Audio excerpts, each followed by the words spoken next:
رضی اللہ تعالی عنہ پشان کے هم د گستاخی الفاظ وئی دی ورته ښا دا تاسو په وخت سره وي او وي دا جلوس وي دا دغه په مخالفت کې راوته دي دا قائناندار صلی الله علیه وسلم په هیڅ کې راوته دي هغه نوجوان سټوډنټ کالج ته روان دي د پس یا د سیکنډ ایئر سټوډنټ ته د سایکل او درې کتابونو د سایکل د پاسه دي د جلوس سره روانيږي او جلوس کې همدغه आवाज کوي تاجدار ختم نبوت زنده‌باد عقیده ختم نبوت زنده‌باد دغه आवाज کوي جلوس کې روان شو لګه شی په پس پاغي باندې گولے ورول چې کمونه هغه شروع شو اگر ورته دا چې جلوس په نه پرېږدي خلک شهیدان کېږي زمارو هغه نوجوان بچي د پس کو د سیکنډ ایئر سټوډنټ هغه په حساب باندې یو گولې لګي فورن چې کمونه خپل مخه د ګولو طرف ته کې اے بدبخته ما په شاب باندې مولا په شاب مولا د شاب باندې وشتل معنی بدای چې ګنزه د غیرت په جنگ کې نیم شهید شوی ما په سینه باندې ولا ځکه چې رستما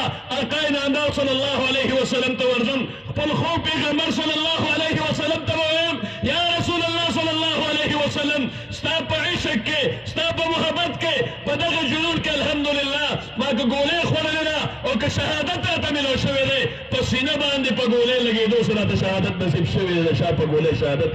نه دی نصیب شوی ورونو دا غیرت دا جذبه دا ولوله دغه تحریک چلېده الحمدلله دا د الله تبارک وتعالی فضل و انعام شو چې کله مونږ تاسو کتل چې بیا الحمدلله هغه دور راغی چې مونږ تاسو کتل چې په اسمبلی کې زمونږ استاسو مشران ورسېدل قائد ابن قائد زمونږ استاسو د قائد جمعیت امام انقلاب د هغې والد محترم قائد ملت اسلامیہ حضرت مفتی محمود صاحب رحمه الله حضرت شیخ مولانا عبدالحق صاحب رحمه الله دغه شانتې نور اکابر علماء کرام زمونږ او تاسو دغه اسمبلی ته ورسېدل په اسمبلی کې هم هغې جدوجهد شروع کړ دا ځکه مونږ به تاسو ته وی چې ای وروڼو خفه کېږئ مه خو په کار دا دي چې اسمبلو ته مونږ علماء کرام ولېږو مونږ حضرت شیخ صاحب دغه قاضي اسمبلی منبر جوړ کړو بیا په دغه اسمبلی کې څوک د قاضیانانو لپاره آواز نه اوچتوي بیا به څوک را نه وایي چې اقلیتي کمیشن جوړېږي او ته په اسمبلی کې ځای ورکړه بیا به څوک دا نه وایي چې د کرتاپور بارډر کولو کا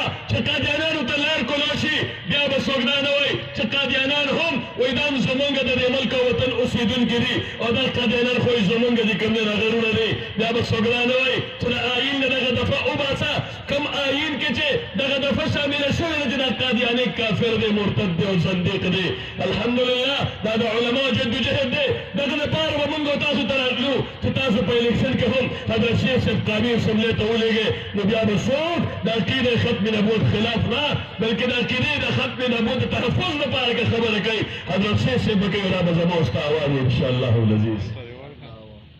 څه مو خیال دی بیا به لېږو که نه